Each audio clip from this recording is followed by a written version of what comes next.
안녕하세요. 사연에 빠지다의 DJ 민영입니다. 오늘도 첫 번째 사연 시작하기 전에 구독과 좋아요 버튼 눌러주시고요. 그럼 오늘의 사연 함께 시작해 볼게요. 안녕하세요. 요즘 열심히 태교 중인 예비엄마 시청자입니다.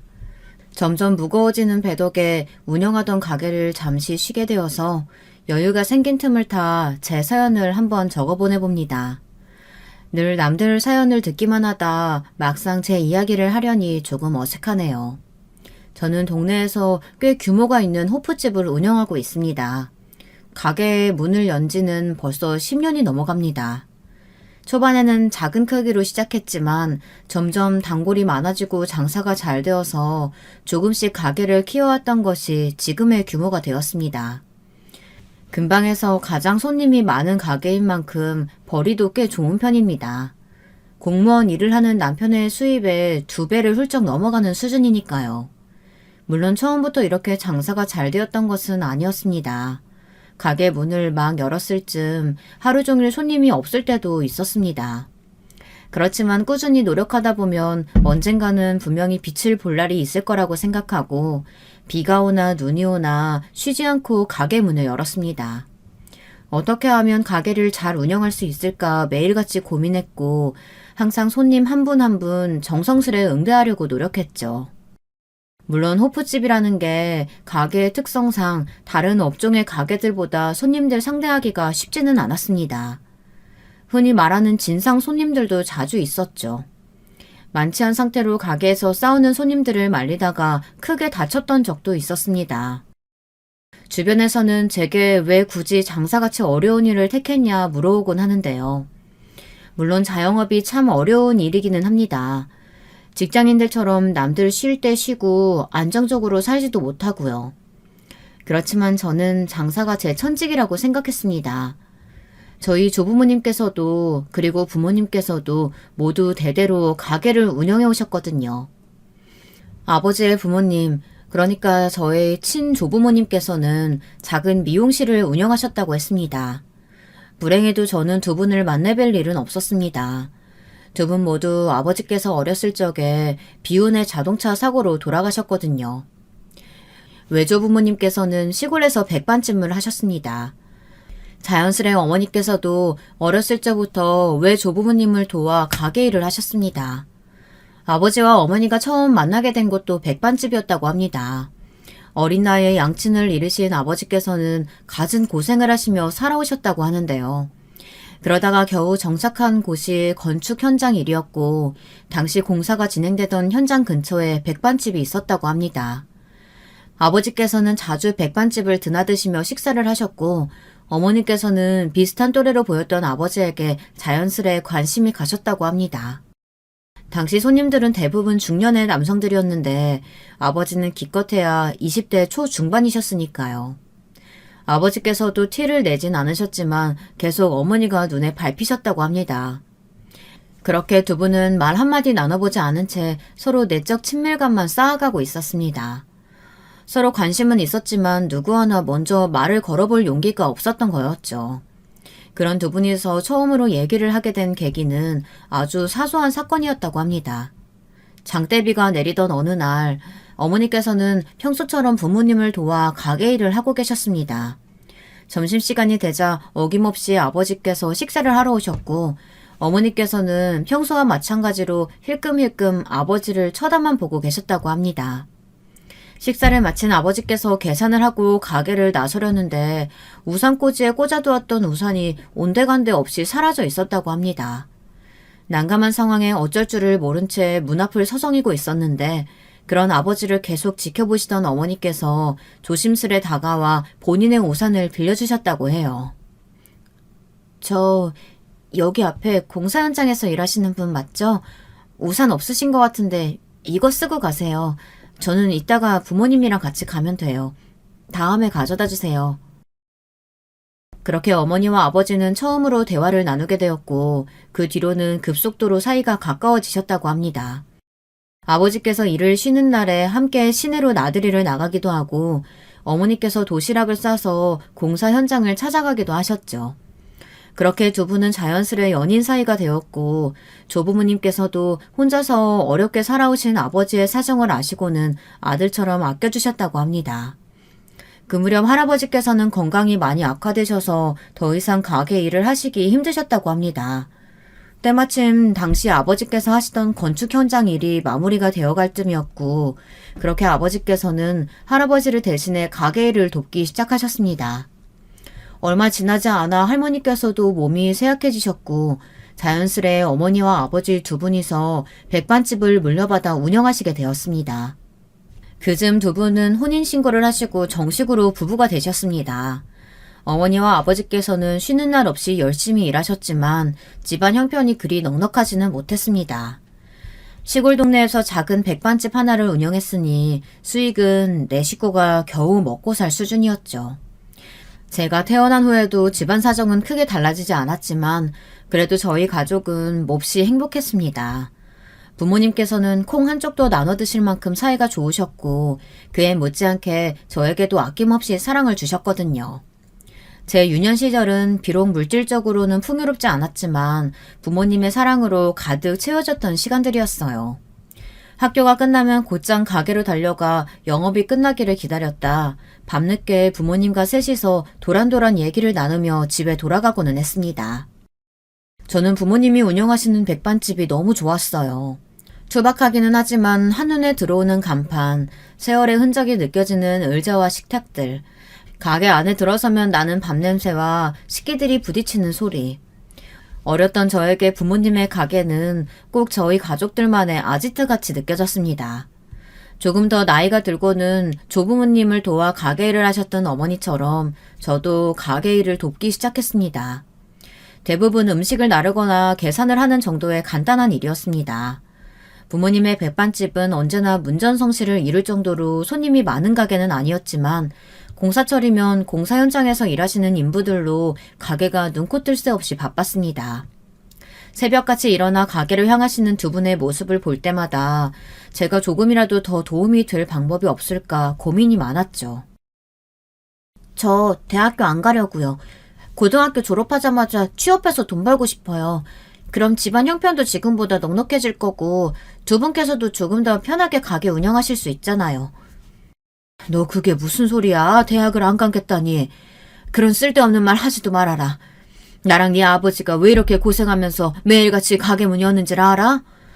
우리들은 어려운 시절 못 배우고 컸지만 너는 꼭 하고 싶은 공부 다 하게 해주고 싶어서 그런 거야.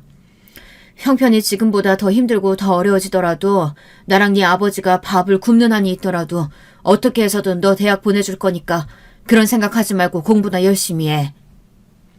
어머니의 단호한 말씀에 대학을 가지 않고 일찍이 돈을 벌어 집안의 보탬이 되겠다는 생각은 접게 되었습니다. 대신 원래도 열심히 했었던 공부에 더 열을 올리게 되었죠. 저를 위해 밤낮으로 고생하시는 부모님께 보답하기 위해서는 좋은 성적으로 좋은 대학교에 들어가야 한다고 생각했습니다. 그렇게 고등학교 내내 상위권의 성적을 유지하며 열심히 노력했고 결국 저는 서울에 있는 한 대학교에 입학하게 되었습니다. 부모님은 가게 입구에 플랜카드까지 걸어놓으시며 몹시 기뻐하셨어요. 기뻐하시는 부모님 모습에 저도 너무 뿌듯했던 기억이 납니다. 그렇게 저는 혼자서 서울로 올라오게 되었습니다. 기숙사 신청 기간을 놓쳤던 탓에 학교 근처의 고시원에서 지내게 되었죠. 침대와 딱 붙어있는 책상을 제외하면 서 있을 공간조차 없을 정도의 작은 방이었지만 불만은 전혀 없었습니다. 그저 그 작은 고시원의 월세마저도 부모님께 부담이 될 것 같아 죄송한 마음뿐이었죠. 학기가 시작되고 저는 생활비를 벌기 위해 아르바이트를 시작했습니다. 하지만 시간이 지날수록 점점 아르바이트와 공부를 병행하기가 힘들어졌습니다. 제가 대학생일 당시 대부분의 가게에서는 아르바이트생에게 그렇게 많은 시급을 주지 않았거든요. 제가 버는 돈으로만 생활비를 충당하려면 일을 너무 오래 해야 했고 그럴수록 공부할 시간이 줄어들게 되었습니다. 결국 잠자는 시간을 줄여가며 생활하게 되었고 날이 갈수록 지치는 몸과 마음에 염치 없지만 부모님께 도움을 청해야 하나 고민하던 중이었습니다.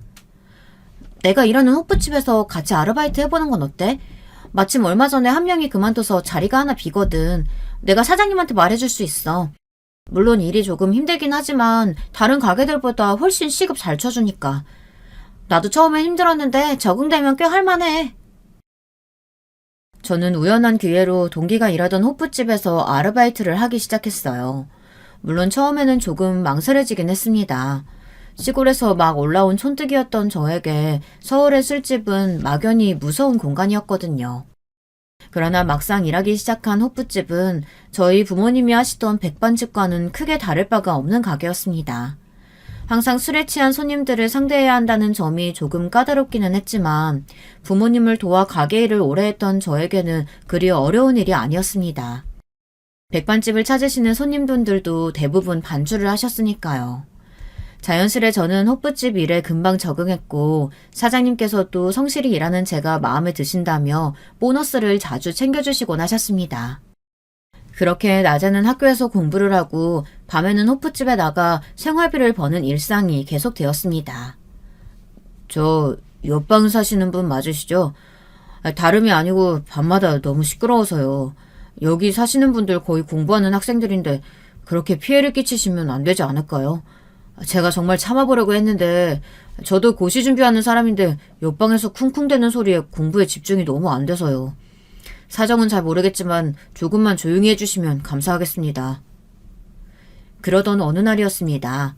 그날도 학교에 다녀와서 아르바이트를 하려고 고시원을 나서는 참이었는데 처음 보는 얼굴에 20대 중반 정도 돼 보이는 남자가 제게 말을 걸어왔습니다.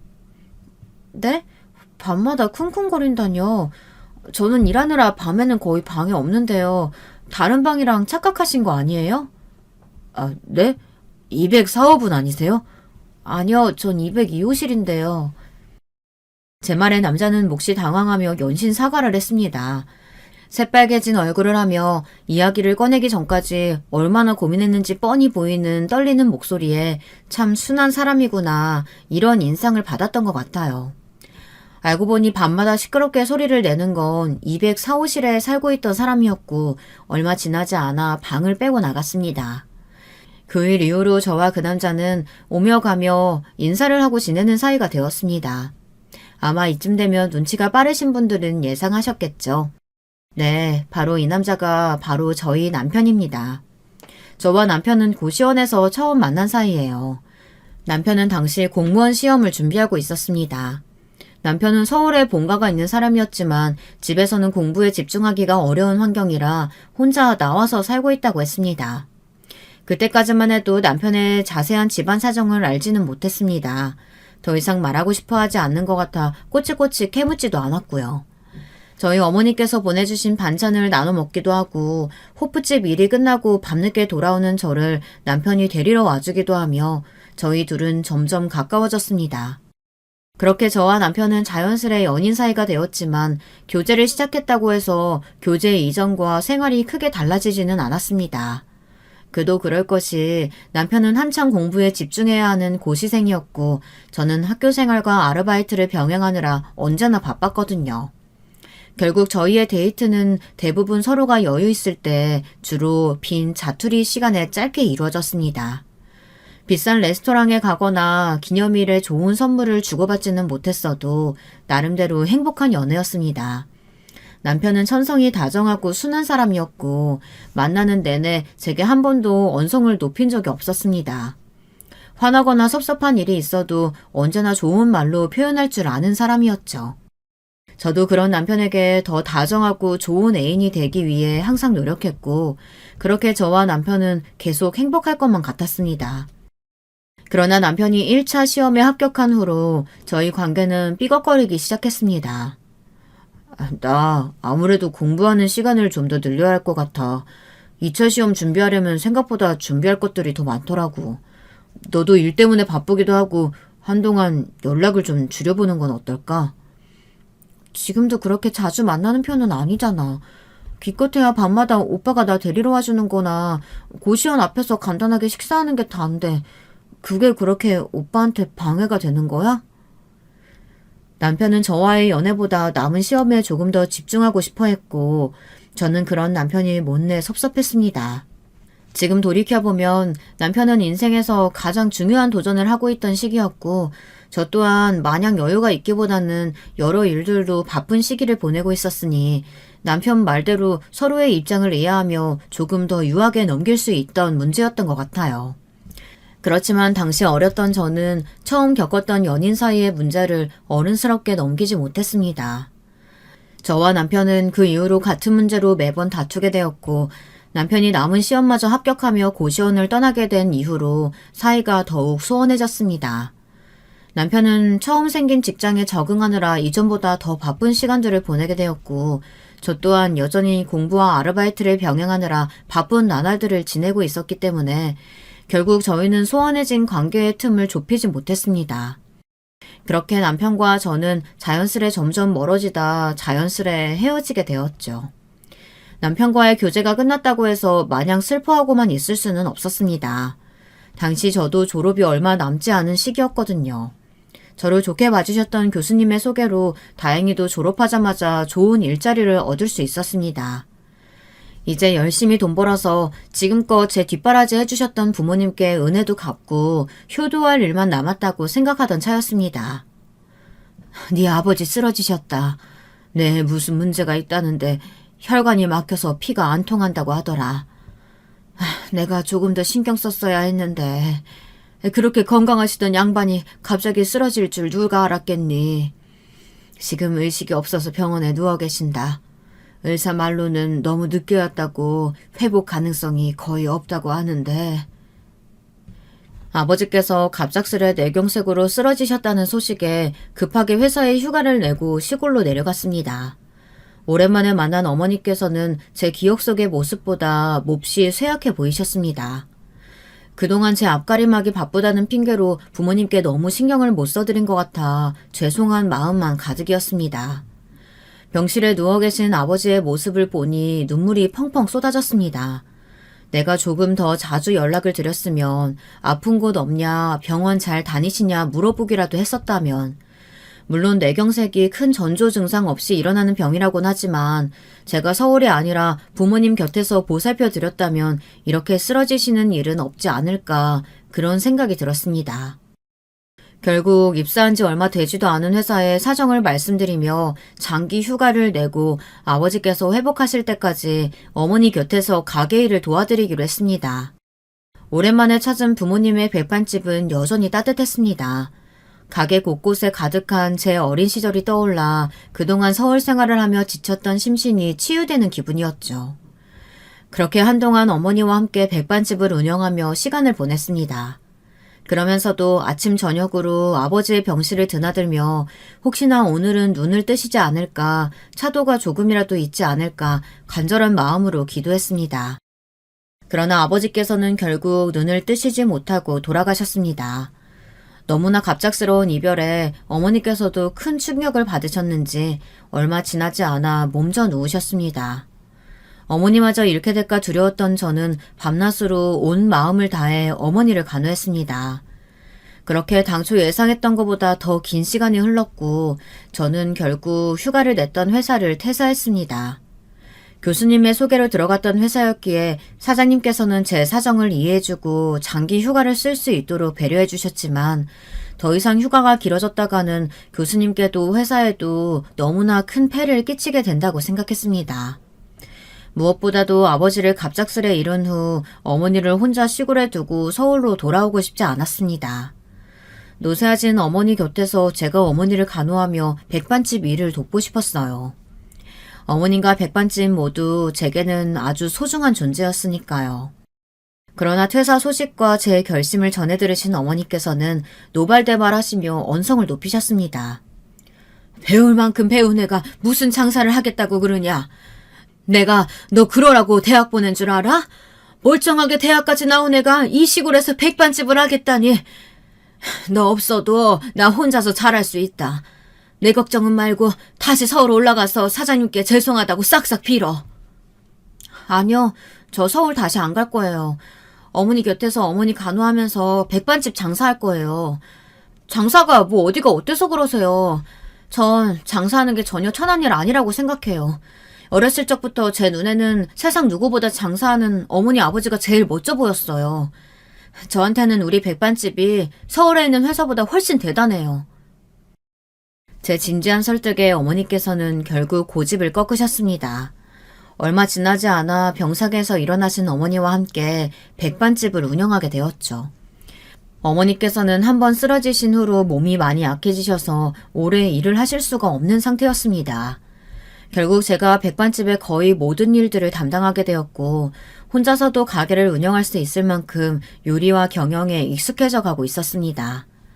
그날도 평소와 다름없이 어머니와 함께 가게 문을 열었고 한창 바쁜 점심시간이 지나간 후 주방에서 설거지를 하던 중이었어요. 갑자기 쿵 하는 큰 소리와 함께 쇠그릇들이 구르는 소리가 들렸습니다. 깜짝 놀라 밖으로 뛰어나가 보니 어머니께서 엎어진 쟁반과 함께 바닥에 쓰러져 계셨습니다. 마침 가게에 계시던 트럭 기사분이 어머니를 병원까지 함께 모셔다 주셨고 도착한 병원에서는 정밀 검사를 해봐야 한다고 했습니다. 그즈음 어머니께서는 숨쉬기가 어렵다는 말을 자주 하셨고 동네 병원을 찾아가 봤지만 감기 기운이 있어 그러신 것뿐이라며 단순한 약만 처방해 줬거든요. 약을 꽤 오래 드셨는데도 갈수록 기침이 심해지셔서 큰 병원에 가보자고 어머니를 설득했지만 어머니께서는 늙으면 원래 몸이 불편한 거라며 가게 일도 바쁜데 언제 또 병원에 왔다 갔다 하냐며 매번 손사래를 치셨습니다. 폐에 문제가 많네요. 이 정도면 일상생활 하기도 많이 힘드셨을 텐데. 폐렴이 오래 방치돼서 합병증이 좀 있습니다. 젊은 사람들은 치료 잘 받으면 회복률이 꽤 높긴 하지만 어머니께서는 연세도 있으시고 평소에 몸도 많이 쇠약하셨던 것 같고 항생제를 세게 쓰기도 힘들어서 좀 까다로운 경우네요. 을세아의 말이 심장에 비수가 되어 꽂히는 기분이었습니다. 어머니가 저 지경이 되실 때까지 나는 도대체 뭘 하고 있었던 걸까? 아버지를 그렇게 잃고도 배운 게 없었나? 지독한 자기 혐오가 몰려왔고 병실에 누워 계시는 어머니 곁에서 또 한참을 울었습니다. 어머니께서 괜찮다고 하셨어도 억지로라도 큰 병원에 모시고 왔어야 하는 건데 그런 후회만이 가득했습니다. 병원에 입원하신 어머니께서는 갈수록 병세가 심해지셨습니다. 가게 문까지 닫고 어머니 곁에서 밤낮으로 간호했지만 아무런 소용이 없었습니다. 그렇게 후회 속에 신라 같은 희망을 부여잡고 버티는 나날들이 계속되었고 얼마 지나지 않아 어머니께서는 결국 병마를 이기지 못하고 허무하게 제 곁을 떠나가셨습니다. 네가 처음 대학에 가던 날이 아직도 생생하구나. 합격했다는 소식 듣고 어찌나 기쁘던지. 나는 평생을 이 조그만 시골 마을에서 살아왔지만 너는 넓은 서울 땅에서 하고 싶은 일들 마음껏 하며 살길 바랬다. 결국에는 못난 부모 때문에 이렇게 다시 시골로 돌아왔지만 내가 떠나고 나면 여기 매어 있지 말고 꼭 멀리 나가 많은 것들 보며 살거라. 어머니께서 제게 남기신 마지막 유언을 지키기 위해 저는 부모님께서 남겨주신 유일한 유산이었던 백반집을 정리했습니다. 그리고 정든 고향을 떠나 다시 서울로 향했습니다. 오랜만에 도착한 서울은 제게 여전히 낯선 땅이었어요. 당시 저는 신입과는 거리가 멀어진 나이에 그나마 가지고 있는 경력이라고는 작은 회사에서 잠깐 일했던 것이 전부였기에 일자리 찾기가 녹록치 않았습니다. 작은 단칸방을 구해 구직 활동을 하던 저는 결국 얼마 지나지 않아 다닐 만한 회사를 찾는 일을 포기했습니다. 대신 저는 서울 땅에서 장사를 해보기로 했습니다. 당시 제게 다른 어떤 일보다도 가장 자신 있는 일이 바로 장사였거든요. 물론 서울에서의 장사와 제가 살던 시골 마을에서의 장사가 많이 다를 것이라는 사실은 어느 정도 예상하고 있었습니다. 처음에는 고향집에서처럼 백반집을 운영하려고 했습니다. 하지만 가게를 함께 운영해 주실 부모님이 없는 상황에서 나 혼자 백반집을 잘 꾸려나갈 수 있을까 그런 의문이 들었습니다. 결국 고민하던 저는 백반집 대신 작은 호프집을 열게 되었습니다. 대학 시절 호프집에서 아르바이트를 하며 어깨 너머로 배운 것들도 많았고 호프집이라면 음식의 손맛보다는 적객하는 사업 수완이 더 중요한 요소로 작용할 것이라고 생각했기 때문입니다. 다행히도 제 예상은 어느 정도 들어맞았습니다. 처음에는 파리만 날리던 가게도 날이 갈수록 손님들로 붐비게 되었고 제 생활은 점점 안정감을 찾아갔습니다. 잘 지내? 호프집 열었단 얘기 들었어. 대학 시절부터 사장님한테 일 잘한다고 그렇게 칭찬 많이 듣더니 결국 네 가게가 생겼구나? 다름이 아니고 너 소개팅 한번 해보지 않을래? 공무원인데 사람이 꽤 괜찮다고 하더라고. 집도 잘 살아. 아버지가 회사 사장님이래. 얘기 듣자마자 딱 네 생각이 나서. 대학 시절 호프집에서 함께 일하던 동기에게 오랜만에 전화가 왔습니다. 소개팅을 받아보라는 연락이었어요. 갑작스러운 연락에 조금 고민이 되기는 했지만 가게도 어느 정도 자리를 잡아가고 있었고 저도 슬슬 결혼을 생각해야 했던 나이라 한번 만나보겠다고 답했습니다. 그렇게 나간 소개팅 자리에서 저는 정말 생각지도 못했던 사람을 만났습니다. 혹시 여러분들께서는 운명이라는 게 있다고 생각하시나요? 저는 그 소개팅 자리에서 남편을 만났을 때 세상에는 정말 운명의 상대가 존재하는구나 하고 생각했습니다. 아마 그 생각은 남편도 마찬가지였던 것 같아요. 남편은 저와 헤어진 이후로 한 번도 연애를 하지 않았다고 했습니다. 제가 연인 사이의 문제를 어른스럽게 대처하지 못했던 것을 후회했던 것처럼 남편도 당시에 제게 더 신경 써주지 못했던 것들을 두고두고 후회했다고 했어요. 저와 헤어진 후에도 저를 잊지 못해 연락해볼까 수도 없이 고민했었지만 제가 고향으로 내려갔다는 소식을 듣고 마음을 접었다고 했습니다. 그렇게 오랜 기간 혼자 지내오다 슬슬 결혼하라는 가족들의 성화에 어쩔 수 없이 소개팅 자리에 나왔는데 등 떠밀려 나온 소개팅 자리에서 오랫동안 그리워했던 저와 다시 만났으니 남편 입장에서도 참 운명적인 만남이 아닐 수 없었겠죠. 그렇게 재회한 저와 남편은 얼마 지나지 않아 결혼을 약속하게 되었고 저는 그제서야 남편의 가정 환경에 대해 자세히 알게 되었습니다. 사실 우리 어머니 새어머니셔. 초등학교 때까지는 친어머니랑 같이 살다가 친어머니께서 돌아가시면서 아버지랑 살게 됐어. 아버지께서는 날 데리러 오실 때 이미 재혼하신 상태였어. 새어머니랑 형이랑 셋이서 살고 계셨지. 형은 아버지 자식이 아니야. 새어머니께서도 재혼하신 거거든. 남편의 집안은 재혼 가정이었습니다. 남편이 갓난아기였던 시절 부모님께서 이혼하셨고 남편은 친어머니 손에서 자랐다고 했습니다. 그러다 친어머니께서 오랫동안 앓으셨던 지병으로 돌아가시게 되었고 혼자가 된 남편을 당시 재혼하여 가정을 꾸리고 계셨던 아버지께서 거둬들였다고 하셨습니다. 나중에서야 알게 된 사실이지만 남편을 데려올 때 시어머니께서는 몹시 반대를 했다고 하셨습니다.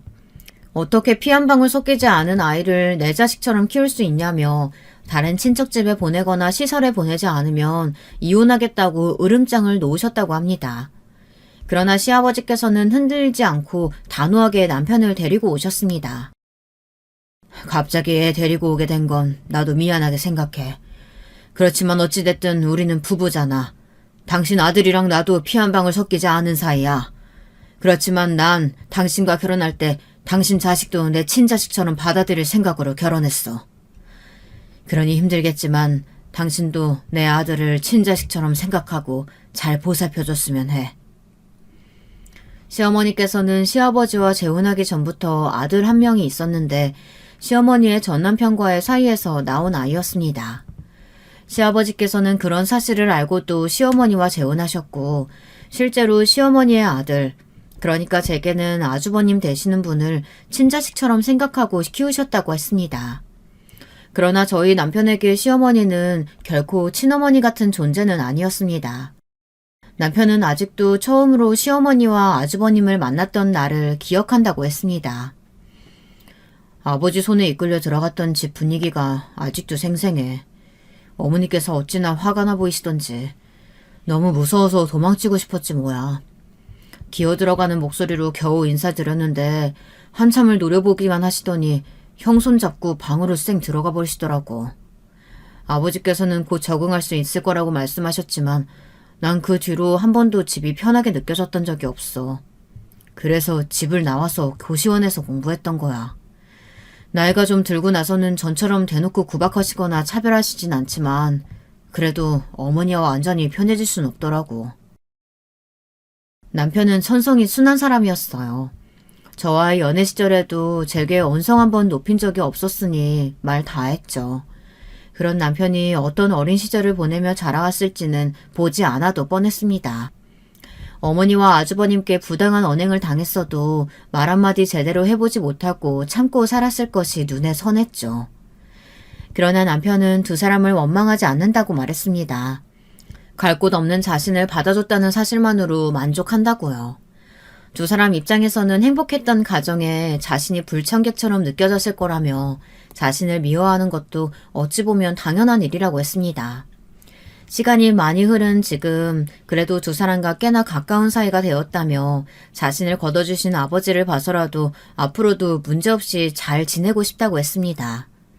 솔직히 저는 그런 남편을 보며 조금 답답하기도 하고 억울한 마음도 들었지만 당사자가 원하지 않는 참견을 하고 싶지는 않았기에 남편을 따라 두 사람과 잘 지내보기로 마음먹었습니다. 아직 형도 결혼 안 했는데 동생이 먼저 결혼하겠다니 무슨 이런 도덕 없는 경우가 다 있니? 게다가 결혼하겠다고 데려온 애가 겨울 술집이나 하는 그런 여자라니. 아이고 참, 너는 어쩜 이렇게 여자 보는 눈이 없니? 어렸을 적부터 공부만 하더니 이렇게 세상 물정을 몰라서야. 당신 처음 만난 애한테 못하는 말이 없어. 아가, 저 사람이 원래 말을 좀 함부로 한다. 신경 쓰지 말아라. 그래서 결혼 날짜는 언제쯤 생각하고 있다고? 처음 인사드리러 간 자리에서 시어머니께서는 대놓고 저를 마음에 들어하지 않으셨습니다. 어느 정도는 예상했던 일이라 그렇게 큰 충격은 없었지만 술집이나 하는 여자라느니 못 배워먹은 집안 출신이라는 그런 말씀은 썩 듣기 좋은 이야기는 아니었습니다. 제가 실제로 호프집을 운영하고 있기는 하지만 시어머니의 말씀처럼 행실이 똑바르지 않거나 예의 없는 집안에서 자란 것은 아니었으니까요. 저희 부모님께서는 비록 많이 배우신 분들은 아니었지만 누구보다도 인간적으로 존경할 만한 분들이셨습니다. 넉넉한 형편이 아니었음에도 노숙자분들이나 사정이 어려우신 분들께 무상으로 식사를 제공하고는 하셨죠. 그래도 저는 그 자리에서 큰 소리로 시어머니 말씀에 반박하지는 않았습니다. 제 옆에 앉아 눈치를 보고 있을 남편을 생각해서라도 시어머니와 문제없이 지내고 싶었으니까요. 그렇게 저희는 결혼 날짜를 잡았고 본격적인 결혼 준비를 시작했습니다. 저와 남편의 결혼 날짜가 잡힌 뒤로 시어머니께서는 급하게 아주버님의 선자리를 알아보셨다고 했습니다. 어렸을 적부터 꾸준히 공부를 잘했던 저희 남편과 달리 아주버님께서는 공부에 큰 재능이 없으셨습니다. 변변찮은 전문 대학교를 졸업하신 후 별다른 직업 없이 지내시다 시아버지의 도움으로 회사에 들어가셨죠. 흔히들 말하는 낙하산이었습니다. 시아버지께서는 자식이라 하더라도 능력이 없으면 회사를 물려줄 생각이 없다 하셨지만 명색의 장남인데 가업을 이어받지 못한다는 게 말이 되느냐는 시어머니의 등살에 못 이겨 후계자 수업을 시키고 계시던 중이었습니다. 덕분에 아주버님께서는 대외적으로는 아버지의 사업을 물려받으실 분이었기에 선자리를 알아보는 일이 아주 순조롭게 진행되었습니다. 그렇게 강남의 어느 부잣집 딸과 혼담이 오가게 되었고 아주버님은 저와 남편보다도 한 달 일찍 식을 올리게 되었습니다. 어머, 안녕하세요. 어머님, 아버님 잘 지내셨어요? 제가 그가 너무 바빠서 인사를 이제야 드리네요. 이해해 주실 거죠? 저희 친정일이 워낙 바빠서요. 저와 형님의 첫 만남은 결혼하고 처음 맞는 명절이었습니다. 저와 남편은 아침 일찍부터 짐을 바리바리 싸들고 시댁에 도착해 각종 전이며 무침이며 요리를 하던 중이었습니다. 형님과 아주버님께서는 저녁 식사를 할 무렵이 되어서야 시댁에 도착하셨고요. 강남 부잣집 출신답게 걸치고 오신 옷이며 가방이며 전부 명품처럼 보였습니다. 그러나 정작 형님과 아주버님 두 분 다 손에 들린 것은 아무것도 없었어요. 보통 명절이면 부모님께 드릴 소고기나 과일 같은 그런 선물들은 하나쯤 있어야 했는데 말이죠. 저희가 급하게 오느라 빈손으로 와버렸네요. 나중에 용돈으로 두둑히 챙겨드릴게요. 괜찮으시죠? 없이 사는 집안도 아닌데 이런 거 하나하나 신경 쓰지는 않으실 것 같고요. 그럼 우리 예쁜 아가가 직접 와줬는데 선물이 뭐가 필요하겠니? 먼 길 오느라 고생 많았다. 곧 저녁 식사 다 되니까 앉아서 기다리거라. 얘 뭐하니? 얼른 상 차려서 내오지 않고. 급하게 오셨다는 말씀과 다르게 형님께서는 상당히 늦은 시간에 도착하셨지만 시어머니께서는 그런 건 전혀 신경 쓰시지 않는 듯 보였습니다. 가난한 집안 출신의 술집을 운영하는 저와는 다르게 강남에 빌딩 몇 채가 있다는 부잣집 출신 형님이 얼마나 예뻐 보이셨을까요? 시어머니께서는 며느리가 아니라 거의 상전을 모시듯이 형님을 대하셨습니다. 얼마 지나지 않아 형님께서 임신을 하신 뒤로는 그 정도가 더욱 심해졌습니다. 그럴수록 저를 향한 시어머니의 이유 없는 구박과 비교도 심해져만 갔죠. 그럴 때마다 저는 남편을 생각하며 억울한 마음을 꾹꾹 눌러냈습니다. 남편이 그동안 받아왔을 핍박과 서러움에 비하면 이건 아무것도 아니다. 남편이 애써 유지하고 있을 평화로운 가족관계를 내가 깨트릴 수는 없다. 이런 생각들을 되뇌이면서요. 그렇게 시간이 흘러 형님은 아들을 낳으셨고 그렇지 않아도 부잣집 딸이라 떵떵거리던 형님의 기세는 하늘을 찌를 듯 했습니다. 저와 남편도 아이를 갖기 위해 부지런히 노력했지만 좋은 소식은 도통 찾아오질 않았죠. 동서, 아직도 소식 없다며? 도련님하고 혹시 무슨 문제 있는 건 아니지? 농담이야, 농담. 왜 그렇게 정색하고 그래? 내가 윗사람으로서 걱정돼서 하는 말이지 나쁜 뜻으로 하는 말이겠어? 하여간 술집 장사 오래 해서 그런지 기본적인 예의도 없다니까. 적어도 위아래 구분은 해야 할 거 아냐. 가족 행사 등으로 형님과 마주칠 때마다 형님은 언제나 자식 이야기와 술집 이야기를 들먹이시며 시비 아닌 시비를 걸어오곤 하셨습니다. 그럴 때마다 제 속은 바싹 타들어갔지만 제 옆에서 시부모님의 눈치를 보느라 바쁜 남편을 생각하며 참아 넘겼습니다. 그렇게 형님의 아들은 초등학생이 되었고 여전히 저와 남편 사이에는 자식이 생기지 않았습니다. 난임 전문병원을 다녀보기도 했지만 몇 번의 시험관 시술을 모두 실패한 후 남편과 저는 마음을 접고 자연스럽게 찾아올 아이를 기다리기로 했습니다. 대놓고 말씀은 하지 않으셨지만 내내 둘째 손주를 기대하셨던 시아버지께서도 실망이 크신 눈치였습니다. 아버지께는 조금 죄송하지만 솔직히 말해서 난 자식 없이 우리 둘만으로도 충분하다고 생각해. 물론 너랑 나 닮은 아이 생긴다면 정말 행복하게야 하겠지. 그렇지만 아기가 없다고 해서 인생이 무조건 불행해지는 건 아니잖아. 그러니까 우리 너무 죄책감이나 부담감 가지지 말고 잘 지내보자. 자연스레 찾아올 아이를 기다려보기로 해놓고서도 시험관까지 모두 실패한 마당에 정말 자연 임신이 될까, 더 나이 들기 전에 할 수 있는 모든 방법을 동원해서 노력해봐야 하는 건 아닌가, 전전긍긍하던 제게 남편이 등을 토닥여주며 했던 말들이었습니다. 남편의 말에 눈물이 정말 펑펑 나더군요. 저도 모르게 그동안 아이를 빨리 가져야 한다는 부담감에 짓눌려 있었던 것 같았습니다. 그 뒤로는 남편의 말대로 부담감이나 죄책감에서 벗어나 편한 마음으로 지내기 시작했습니다. 임신에 관한 스트레스가 사라지니 자연스레 가게에도 이전보다 더 신경을 많이 기울이게 되었죠. 가게는 점점 더 손님으로 붐비게 되었고 증축 공사를 2번이나 하며 근방에서 가장 규모가 큰 호프집이 되었습니다. 덕분에 다달이 벌어들이는 수입 또한 배로 늘어났습니다. 여유가 생기니 자연스레 시부모님께 챙겨드리는 용돈의 액수도 늘리게 되었습니다. 그렇지 않아도 잘 사는 형님네는 시부모님께 용돈을 두둑히 챙겨드리고 계실 테니 괜히 비교당하기 싫은 마음도 있었죠. 용돈을 갑자기 그렇게나 많이 드리겠다고? 저번에 아버지 말씀 들어보니까 형네는 우리보다 더 액수 적은 것 같던데 굳이 비슷하게 맞추진 않더라도 올릴 필요는 없지 않을까? 알고 보니 형님께서는 저희보다 시부모님께 용돈을 적게 드리고 계셨습니다. 형님께서는 분명 넉넉한 형편이실 텐데 조금 의아한 마음이 들었습니다. 게다가 시아버지께서 회사를 운영하고 계셨던 만큼 다른 집들과 비교해보아도 결코 저희가 용돈을 많이 드리는 편은 아니었거든요. 그렇게 얼마 뒤 시어머니의 생신이 돌아왔고 용돈 액수를 늘리는 대신 모았던 돈으로 제법 값이 나가는 명품 브랜드의 가방을 선물로 준비했습니다. 이 정도면 형님네 선물과 비교했을 때 크게 밀리지 않을 것이라고 생각했죠. 그런데 그날도 마찬가지로 저녁 준비가 다 될 무렵 느즈마키 시댁에 도착하신 형님의 손에는 아무것도 들려있지 않았습니다. 대신 형님의 아들, 그러니까 초등학생인 제 시조카가 시어머니께 다가가서 손을 내밀더군요. 시조카의 손에 들려있던 것은 다름 아닌 삐뚤빼뚤 글씨로 적혀있는 안마 쿠폰이었습니다. 선물은 금액보다 정성이라잖아요. 명품 같은 거야 워낙 이미 많으실 테니까 손주가 직접 만들어 온 선물이 훨씬 의미가 있죠. 형님, 아무리 그래도 아이 선물은 아이 선물이고 어려운 형편도 아니시면서 매번 이렇게 빈손으로 오시는 건 좀 그렇지 않나요? 예, 난 명품 가방보다 손주가 직접 준비해온 선물이 훨씬 마음에 든다. 너같이 큰돈 만져본 적 없는 애들이나 돈 좀 생겼다고 못 모르고 펑펑 쓰는 거지. 원래 잘 사는 집 사람들이 더 알뜰살뜰 아끼며 사는 거야. 뭘 알고나 말해라.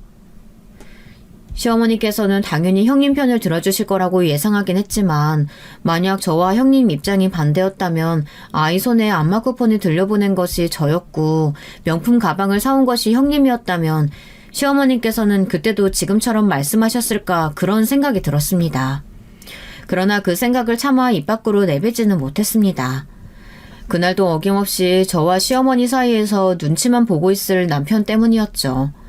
그렇게 심기가 불편해진 채로 저녁 식사를 마치고 시부모님과 아주버님, 형님께서 드실 수 있도록 과일을 깎아 내가던 차였습니다. 시조카가 혼자서 방 안에 들어가 책을 보고 있더라고요. 힐끔 들여다보니 학교 숙제를 하는 것 같았습니다. 뭔가 안 풀리는지 한참을 끙끙대고 있길래 가까이 다가가 도와줄까 물었습니다. 네? 숙모가 이런 어려운 걸 어떻게 알아요? 우리 엄마가 숙모는 못 배우고 자라서 무식하다고 했어요. 돌아온 대답은 충격적이었습니다. 겨우 초등학생짜리 아이가 제 눈을 똑바로 쳐다보고는 무식하다느니 못 배웠다느니 그런 이야기를 하는데 기가 막혀서 말이 안 나오더군요. 평소에 형님께서 아이에게 어떤 말들을 해오셨을지 뻔히 예상이 갔습니다.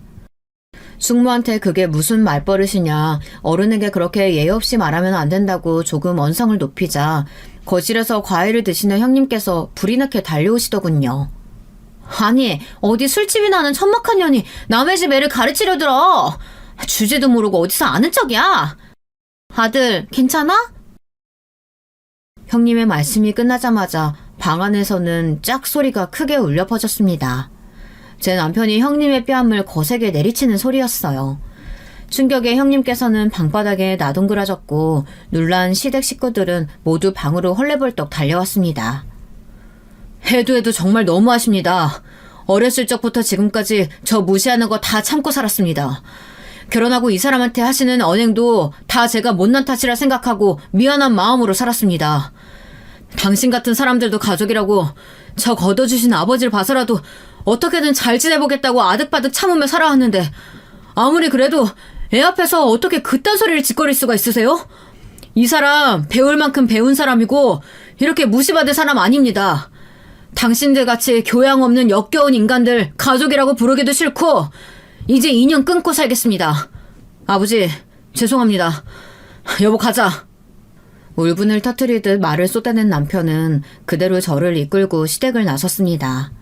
남편을 따라 집에 가는 길에 어찌나 눈물이 펑펑 나던지 남편은 돌아가는 길 내내 그동안 참고 살게 해서 미안하다며 본인이 진작 했어야 했던 일인데 아버지 때문에 가족들과 연을 끊을 수가 없었다. 용서해달라며 제게 빌었습니다. 저보다 더 서럽게 우는 남편의 모습에 그동안 쌓여왔던 답답함과 억울함들이 녹아내리는 기분이었습니다. 그렇게 저와 남편은 시아버지를 제외한 시댁 식구들과 연을 끊었습니다. 저희가 시댁을 나선 후로 형님께서는 당장 제 남편을 데려다 본인 앞에 무릎을 꿇고 사과하게 만들라며 길길이 날뛰셨다고 합니다. 그렇지 않으면 당장 이혼하겠다는 형님의 말씀에 지금껏 참고 계셨던 시아버지께서 결국 호통을 치셨습니다. 조용히 해라. 너 돈 좀 있는 집안 출신이라고 행동 함부로 하는 것도 이제 지긋지긋하다. 그동안 둘째 내외 고생하는 거 뻔히 보였는데도 손주 생각해서 눈 감고 넘어가줬건만 더 이상 집안 이렇게 돌아가는 꼴 나도 도저히 못 보겠다. 당장 둘째네 쫓아가서 사과하든지 그게 싫으면 이혼해라. 얘가 뭘 잘못했다고 그래요? 틀린 말 한 거 하나도 없구만. 아가, 괜찮니? 당신도 당신 아들 데리고 가서 똑같이 사과해. 그리고 너 후계자 수업 받는다고 당연히 회사 물려받을 줄 아나 본데 난 너같이 무능하고 인성마저 글러먹은 놈한텐 도저히 회사 못 물려주겠다. 가서 동생한테 사과하고 용서를 받든가 아니면 알아서 네 살 길 찾아라. 아이고, 이제 회사까지 들먹이고 협박을 해요? 그깟 회사 사장이면 돈을 뭐 얼마나 벌면 번다고? 치사하고 더러워서 줘도 안 받아요. 우리 며느리 집안이 얼마나 잘 사는데 우리도 아쉬울 거 하나 없네요. 당당하신 시어머니의 태도와 다르게 시아버지의 말씀에 당장이라도 이혼할 것처럼 큰 소리를 치시던 형님은 갑자기 꼬리를 내리셨다고 합니다. 아버님 죄송해요. 제가 말을 좀 함부로 하기는 했죠. 내일 어머님이랑 남편이랑 같이 가서 사과할게요. 그러니 너무 노여워 마세요. 나중에서야 전해 들은 사실이지만 강남에 빌딩이 여러 채 있다던 형님의 친정집은 형님이 결혼하시기 직전에 운영하시던 회사가 부도나 완전히 망해버렸다고 합니다. 주변에는 집안이 풍비박산 났다는 사실을 숨긴 채 급하게 선자리를 알아봤고 저와 남편의 결혼식보다 일찍 결혼하기 위해 서둘러 결혼 상대를 찾고 있던 저희 아주버님과 타이밍이 딱 들어맞았던 거죠.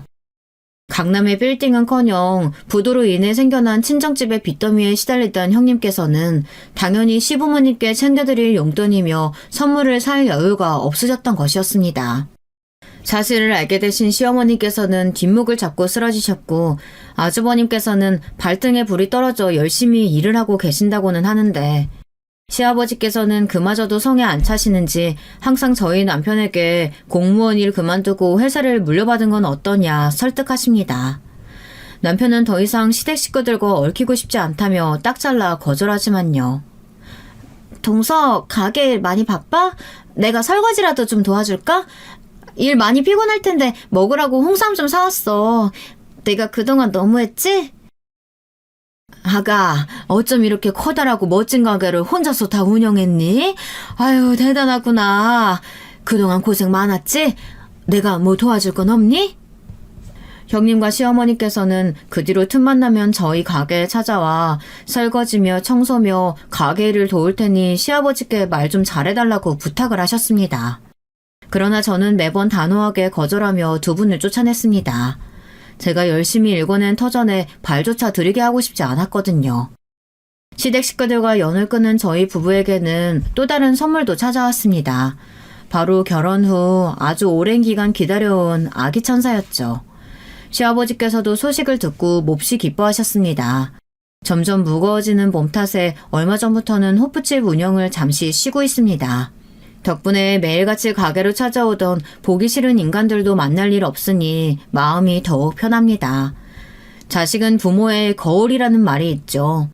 비록 가난하게 자랐지만 저희 부모님께서 저를 한 점 부끄럼 없는 인간으로 키워주셨던 것처럼 앞으로 태어날 저희 아이도 어느 집 아이와는 다르게 아주 인간적으로 교양 있는 아이로 키워볼 생각입니다. 여기까지 저의 긴 이야기 들어주셔서 감사합니다. 여러분, 두 번째 사연 시작하기 전에 좋아요, 구독 꼭 눌러주실 거죠? 그럼 두 번째 사연 바로 시작합니다. 오늘도 여러분께 즐거운 시간을 안겨드릴 사연 한 편 소개해드릴게요. 중년의 남성 사연자분께서 보내주신 이야기인데요. 결혼 생활에 얽힌 가족 사연이랍니다. 바로 만나보실까요? 안녕하세요. 살다 보니까 제가 유튜브에 사연을 신청하는 날이 다 오는군요. 저는 이런 것과는 인연이 없는 사람인 줄 알았는데 이래서 오래 살아봐야 한다는 것 같네요. 많은 기혼자분들의 사연을 접하며 그만큼 많은 생각을 해왔습니다. 제 이야기가 다른 분들에게는 어떻게 받아들여질지 궁금하고 걱정되는 마음이 드네요. 저는 결혼을 좀 늦게 한 사람이랍니다. 제 친구놈들이 유독 일찍 결혼을 한 경우가 많았기에 저는 더더욱 노총각처럼 취급받았었죠. 저란 사람에게 무슨 하자가 있어서 결혼을 제때 못했다기보다는 상황이 안 받쳐줬다고 봐야 할 것 같아요. 저에겐 결혼할 여유가 없었으니까요. 저는 위로는 형이 있고 밑으로는 여동생이 있는 3남매 집안의 둘째입니다. 형이랑은 2살 차이가 나는데 여동생하고는 8살 차이가 나요. 여동생이 저희 집안의 늦둥이라고 할 수 있죠. 저희 어머니는 여동생을 낳고 나서 건강이 안 좋아지셨습니다. 제 기억으로는 여동생을 임신하고 계셨을 때부터 몸 상태가 좋지 않으셨던 것 같습니다. 여동생이 태어난 이후로 어머니는 꽤 오랫동안 누워 지내셨고 쉽사리 일어나지 못하셨어요. 여동생이 뛰어다니기 시작할 무렵부터 어머니는 자리를 털고 일어나셨고 조금씩 활동을 시작하셨습니다. 그러나 그때로부터 얼마 지나지 않아서 악몽이 시작됐어요. 저희 아버지라는 인간이 저지른 악몽 말입니다. 저희 가족들에게 아버지라는 인물은 공포였으며 나중에 가서는 증오가 됐죠. 제가 중학교를 각 입학했을 때 아버지께서는 실직을 겪으셨어요. 그 전에도 원래 온화한 성정과는 거리가 먼 분이셨지만 직접적으로 당신의 식구들에게 위해를 가하셨던 분은 아니었는데요. 실직을 당하시고 그 직후에 오래 알고 지냈던 친구분께 배신을 당하셔서 돈을 잃으시고 그 허한 심정을 달래려 술을 찾기 시작하셨을 때부터 확 달라지셨던 거예요. 그쯤 되니까 아버지가 술을 드신 건지 술이라는 것이 사람의 형상을 하고 있는 건지 헷갈릴 지경이 되더군요. 중학교를 졸업하자마자 타 지역의 외삼촌 댁으로 보내졌고요. 그곳에서 고등학교를 다니게 됐어요. 저희 집 형편이 도저히 3남매 모두가 걱정 없이 하루 세 끼 먹을 수 있는 정도가 아니었거든요. 형이 집에서 사라지자 아버지가 더욱 활개를 치셨습니다. 덩치는 제법 컸으나 학창시절에 성격이 유약한 편이었던 저는 아버지에게 상대가 안 됐죠. 집안의 폭군, 아버지에게 가장 큰 피해를 입은 사람은 어머니셨어요. 오빠가 없는 동안 오늘 엄마가 아버지한테 살려달라고, 제발 살려만 달라고 엄청 빌었다? 근데 엄마는 살아있는데 왜 살려달라고 아버지한테 그러는 거야? 어머니가 그러셨다고? 어머니 지금 어디 계시니? 그러고 보니까 안 계시는 것 같은데. 엄마 저기 춘미 이모네 집 갔어. 아, 우리 옆 동네 사는 춘미 이모 말하는 거지? 언제 가셨는데? 좀 아까 아버지가 오늘 끝을 보자면서 막 그런 말해서 엄마가 나한테 이불 개어놓은 거 안에 숨어 있으라 그랬어. 엄마는 커서 못 숨으니까 춘미 이모네 가서 숨는다 했어. 아직 상황 파악에 서툴러서 그나마 해맑았던 시절의 어린 여동생은 집안에 도래하고 있는 공포의 그림자를 그때까지만 해도 잘 모르고 있었습니다. 여동생이 그렇게 말을 해주면 저는 어머니가 숨어든 집에 찾아가 등에 업어서 모시고 집으로 돌아오곤 했습니다. 그나마 제가 있으면 아버지가 덜 날뛰셨기에 망정이었죠. 저는 팔팔한 10대 남학생이었으니 얻어 터져도 맷집이 강해서 버틸 수 있었고 아버지의 흥미를 이끌어내기엔 제가 마땅치 않았으니까요. 아버지가 노리는 상대는 어머니셨죠. 냉정한 이성으로는 어머니가 이 집을 떠나 안락하게 사셨으면 좋겠다고 판단하고 있었으나 가슴 졸이는 심정으로는 어머니가 언제든 우리 남매를 버리고 영영 도망가실까봐 무섭다고 생각하고 있었네요. 사실 집안에서 사라져야 하는 존재는 아버지셨죠. 여동생도 조금 더 자라고 나자 아버지가 공포의 대상이라는 것을 또렷하게 인식하기 시작했으며 두려움에 떨게 됐어요. 그러나 저희 가족들은 아버지를 집에서 몰아내야 한다는 쪽으론 생각도 못 해봤던 것 같아요. 시대의 탓이었을까요? 그렇다기보다는 저희가 철저한 약자의 입장이었기 때문에 차마 거스를 엄두를 못 냈었던 듯 싶군요. 외삼촌은 지독한 자린고비셨고 성격이 상당히 독특한 분이셨는데 그랬기에 그 집에서 살며 고등학교를 다녀야 했던 형 또한 무척 힘든 시간을 보냈었어요. 형이 다 큰 성인이 되어 군대를 가고 나서야 길고 길었던 아버지의 폭군 행각이 막을 내렸습니다. 군인 아들의 풍채를 보고 기가 죽이신 아버지가 몸을 사리기 시작하면서부터였죠.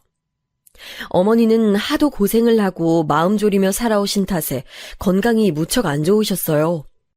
배우자를 잘못 만나신 것도 있으나 저희 같은 불효 자식들 때문에 어머니가 더욱 힘들게 사신 것 같아서 마음이 찢어질 듯 아팠었네요.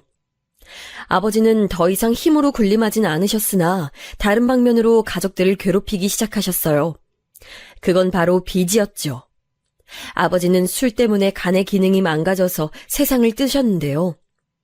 저희 가족들에게 막대한 빚을 남기고선 떠나셨습니다. 비단 병원비뿐만 아니라 노름판에서 진 돈이었죠. 형은 적당한 나이에 결혼을 했었는데 형수였던 사람이 도망갔어요. 2살 배기 저의 조카를 덩그러니 남긴 채로요. 그러면서 집에 있던 돈은 챙겨서 갔죠.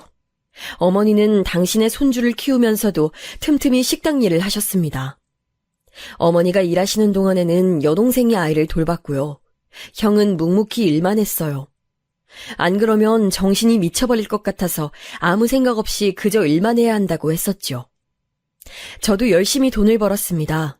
집안에 빚만 없어도 좋을 것 같다고 당시에는 그런 소원을 빌면서 일을 했어요. 태어나서 한 번도 게으르게 꾀를 부려본 적 없었고 열심히 인생을 살아보지 않은 적도 없었는데 아버지란 작자가 집안의 모든 걸 망쳐놓았으며 막대한 빚이 있고 형수란 사람은 아이만 남겨둔 채 돈을 챙겨 도망가버리고 이런 상황들이 참 불합리하다고 여겼었죠.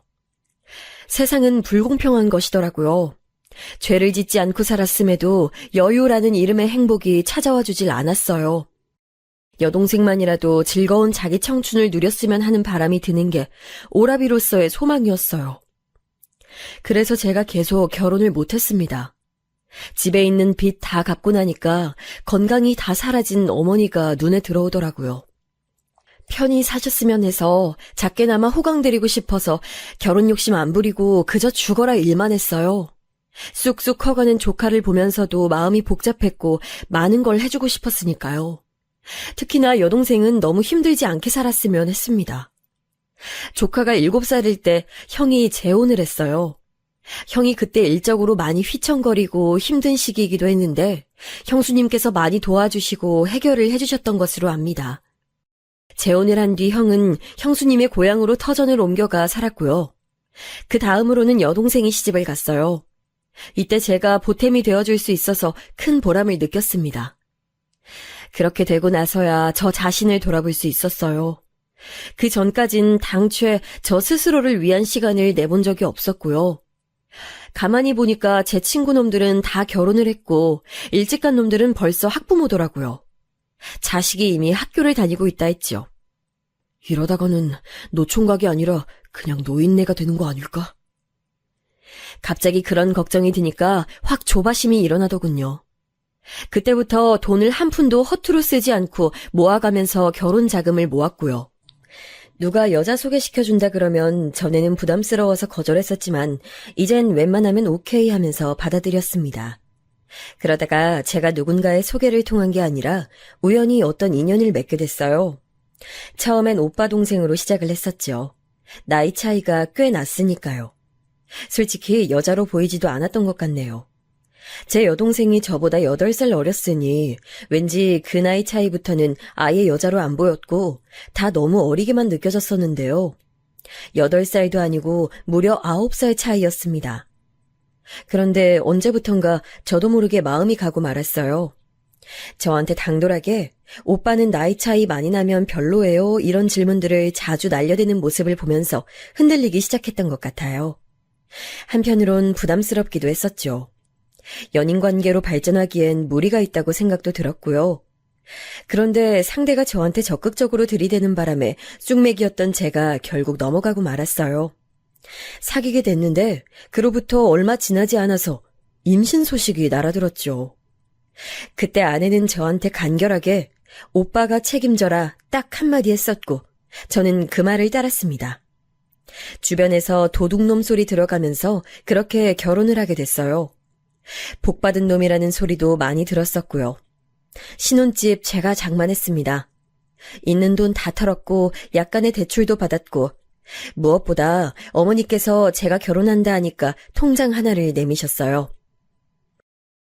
내가 네 결혼 소식을 얼마나 오래 기다린 줄 아니? 이때만을 기다리며 내가 아끼고 아껴서 모은 돈이야. 큰 금액은 아니지만 부디 욕이 나게 써라. 너 줄라고 내가 온갖 용을 써가며 모은 거니까 거절할 생각일랑 말고. 그 통장 받아드는데 손이 떨리더군요. 설마 어머니가 돈을 모으셨을 거라곤 상상하지 못했거든요. 온갖 몸고생 마음고생 다 하며 살아오신 어머니의 지난 세월이 제 눈앞을 스쳐가며 저는 결혼해서 잘 살겠노라 약속을 드렸어요. 하지만 그 약속은 결혼 생활 초장부터 흔들렸었죠. 아내는 집에서 아무것도 안 했습니다. 청소, 빨래, 요리, 정말 그 무엇도요. 일을 하는 것도 아니었어요. 제가 외벌이를 하며 돈을 다 벌어왔고 그걸로 살았습니다. 아내가 차린 밥상을 먹어보기란 마치 하늘에 별을 따는 것과 같았죠. 제가 화를 내거나 잔소리를 한 것도 아니고 살짝만 나무라도 아내는 민감하게 반응하며 이렇게 받아쳤어요. 오빠 아이 임신하고 있는 여자야. 나를 애지중지하는 게 오빠 역할이라고. 다른 소리, 다른 행동은 아예 하지도 말란 말이야. 저는 점점 입을 꾹 다물게 됐네요. 아내는 딸을 출산했고 그때부터는 육아를 하면서 집안일에도 어느 정도 성의를 보였습니다. 하지만 워낙 집안일을 등한시하며 지내온 사람이 이제는 아이까지 있는데 잘 해낼 수 있을 리가 없었죠.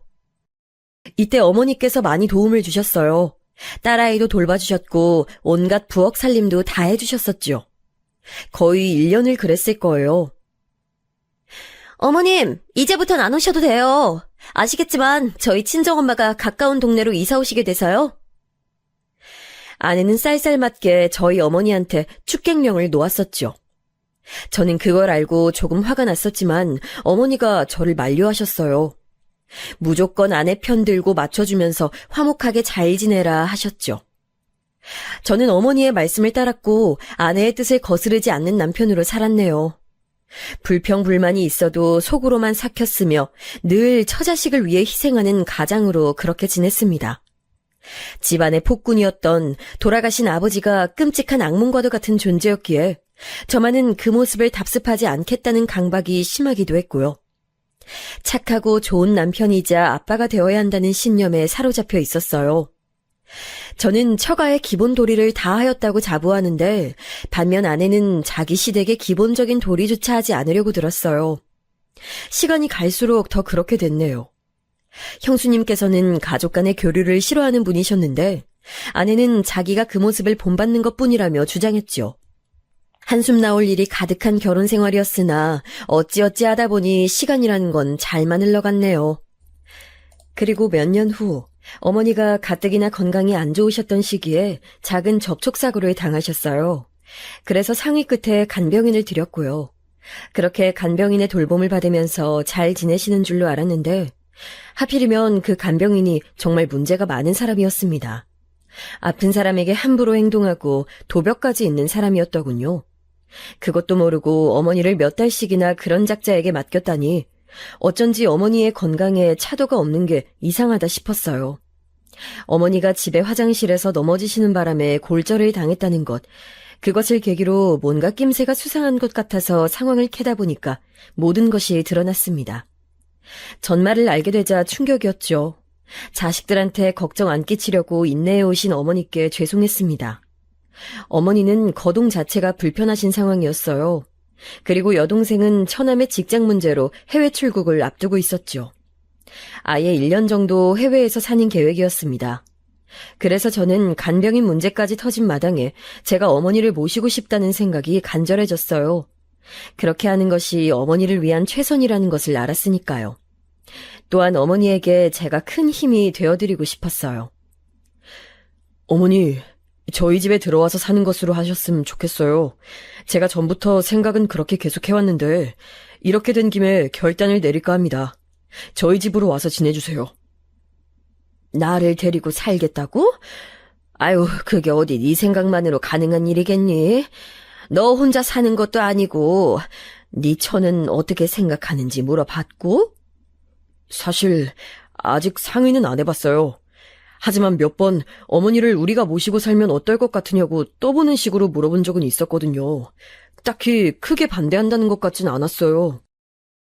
아휴, 내가 늙고 약하면 빨리 죽어야 하는데 아직 죽지 못하고 이렇게 살아서 자식 부부한테 폐를 끼치는 것 같아 면목이 없구나. 그런 말씀 제발 하지 마세요, 어머니. 아직 한창 정정하실 연세인걸요. 고생만 덜어 해오셨다면 지금처럼 이렇게 건강이 안 좋진 않으셨을 거예요. 어머니 또래 친구분들 다 여행 다니시고 잘 지내시잖아요. 어머니도 꾸준히 건강 관리하시고 좋은 음식 많이 드시고 긍정적인 생각만 하시다 보면 다시 걷고 뛰고 다 하시게 될 줄로 전 그렇게 믿고 있어요. 내가 몸이 안 좋은 게 어디 하루 이틀 일이었어야 말이지. 마음 같아선 내 욕심으론 그래. 너희들 사는 데 들어가서 지낸다면 내가 지금보다 건강관리가 잘 될 것 같아서 그 편이 좋겠다 싶다가도 내가 너랑 네 처에게 고된 짐을 안겨주는 모양새가 될까봐 그게 나는 겁이 난다. 짐이라뇨. 어머니는 자식들 키우느라 별고생 다 하시다가 건강 잃으신 거잖아요. 아버지 같은 무례한에게서 자식들 지키시려고 갖은 애를 쓰시다가 허약해지셨던 거고요. 그거 제가 다 봐왔고 다 아는 입장에서 지금이나마 어머니가 자식들에게 해주셨던 거에 일부라도 갚아드릴 수 있는 것 같아서 행복한걸요. 그러니까 부디 저희한테 민폐가 되실까봐 지레 걱정하지 말아주세요. 저희는 아무도 그렇게 생각 안 하고 있으니까요. 죄스럽다는 듯 눈가에 눈물을 달고 계신 어머니를 보자 가슴이 미어졌어요. 탄력이라곤 찾아볼 수 없는 고생의 흔적이 가득한 어머니의 두 손을 꼭 맞잡아드리면서 제가 몇 번이고 말씀드렸죠. 저희 집에서 모시고 지낼 생각이고 아내는 제가 설득할 예정이지만 아마도 저와 같은 의견일 것이라고요. 직설적으로 표현을 해보자면 아내가 그동안 저한테 받아먹은 게 얼만데 설마 어머니를 모시고 살고 싶다는 저의 간청을 외면할 가능성은 아주 낮다는 의미이기도 했죠. 하지만 어쨌든 제가 아내에게 부탁을 하는 입장이라고 생각했기 때문에 조심스럽게 포문을 열었어요. 여보, 나한테 뭐 안 물어봐? 나 오늘 어머님 뵙고 왔는데 어머니 상태 어떤지 여보는 궁금하지 않아? 글쎄, 오빠가 별소리 안 하는 걸 보면 그냥 어머님께서 컨디션 괜찮으신가 보다 난 이렇게 생각하고 있던 참이었어. 근데 왜? 어머님한테 또 무슨 문제라도 생긴 거야? 아니, 문제랄 건 없고 저기 다름이 아니라 내가 계속 생각을 해봤는데 아무래도 우리 집에서 어머니가 지내시는 게 어떨까 싶어서. 뭐라고? 아, 갑자기 그게 웬 뚱딴지 같은 소리야. 와, 나 진짜 어이가 없으려니까. 어머님께서 오빠한테 그러셨어? 우리랑 같이 우리 집에서 살고 싶으시다고? 오빠한테 그렇게 부탁하신 거구나?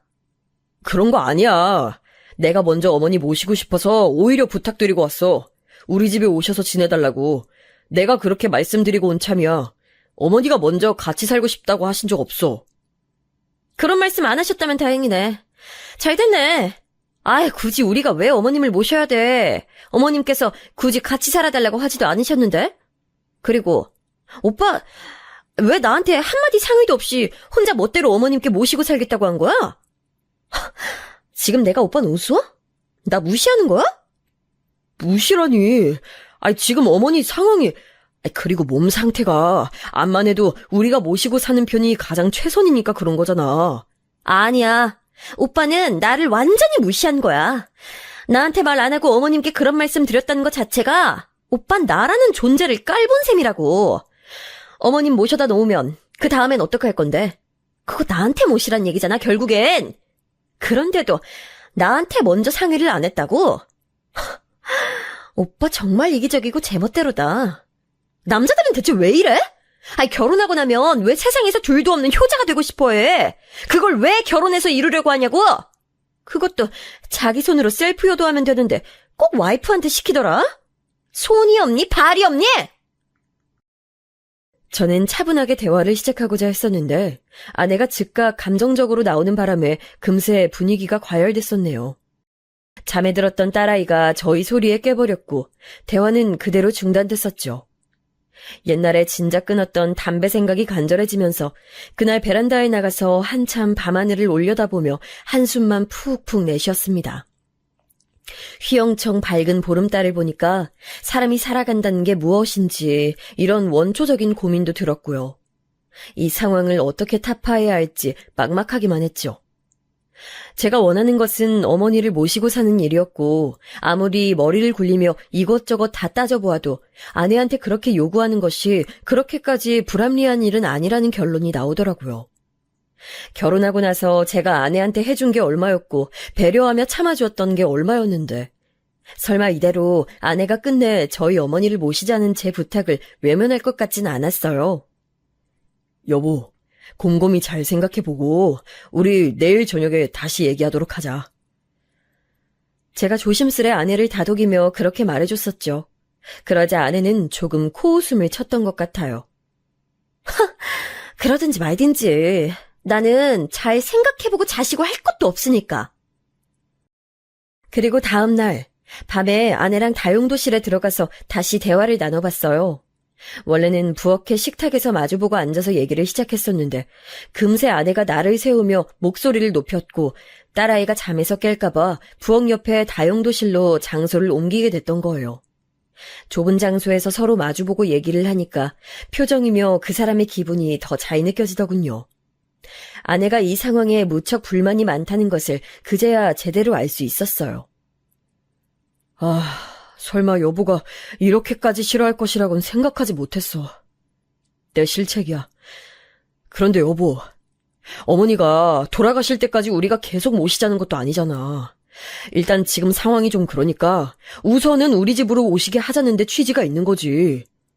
그래? 그러면 오빠, 정확히 언제까지인데? 언제까지냐니 그게 무슨 의미야? 말 그대로야. 언제까지? 정확히 어머님 모시는 기간을 말해줘야 할 거 아니야. 한 달? 3달? 아니면 반년? 제가 순간적으로 너무 어이가 없어서 멍하게 입만 벌린 채로 대답을 못했는데 그런 저를 쳐다본 아내가 입을 쩍 벌리면서 질색팔색을 했어요. 뭐야? 그 어처구니 없다는 표정 뭐냐고, 오빠! 설마 택도 없다는 뜻이야? 그럼 혹시 1년? 모르겠어.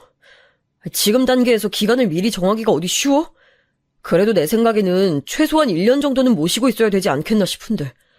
이 오빠가 미쳤나봐, 진짜! 최소한 1년이라니. 말 한번 쉽게 하시네. 말이 1년이지. 하루하루 날짜가 쌓여간다고 생각해봐. 그거 엄청나게 긴 기간이야. 내가 이렇게 부탁할게. 당장은 거동이 불편하시기 때문에 아예 외출을 못 하실 거야. 작은 방 내어드릴 테니까 그 안에서만 주로 지내실 거고. 당신이 그러니까 집에서 당장 신경 쓸 일은 없어. 청소도 내가 다 할게. 어머니한테 끼니 챙겨드리는 게 번거롭다면 요리도 내가 다 해놓을게. 끼니별로 드실 걸 내가 매일 아침마다 준비해 놓을 테니까 시간 맞춰서 그것만 드리면 될 거야. 그래도 안 될까? 당신이 힘들고 거슬리는 일 없도록 내가 최선 다할게. 말은 그렇게 잘할 수 있지. 말로는 호언장담 누가 못해. 그런데 그게 지켜질 거라고 장담이 안 되니까 문제인 거잖아. 내가 약속할게. 아니 맹세할게. 내가 어머니 다 챙기고 보살펴드리겠다고 각서 쓰면 될까? 당신은 그냥 한 집에서 모시는 신용만 해도 돼. 오빠. 아니 그렇게까지 해서 왜 굳이 모시려고 하는 거야? 난 더욱 이해가 안 되는데? 그럴 바에는 그냥 환경 좋은 곳 시설에 입소시켜드려. 내가 아르바이트를 해서라도 그 시설에 계시는 비용 대드릴 테니까 우리 집에 모시지 말고 시설에 모시라고. 그게 피차 좋은 결말 아니겠어? 아내가 펄쩍 뛰면서 그런 말을 하더니 잠시 후에 고민이 되는 표정으로 시설 비용 전액은 아니고 반만 대줄 수 있다는 식으로 중얼거리더라고요. 그 모습에 정말 제가 상처를 받았어요. 제가 여태까지 아내한테 해준 것들이 있는데 저도 사람이기에 무조건적인 헌신은 지치는 것이었거든요.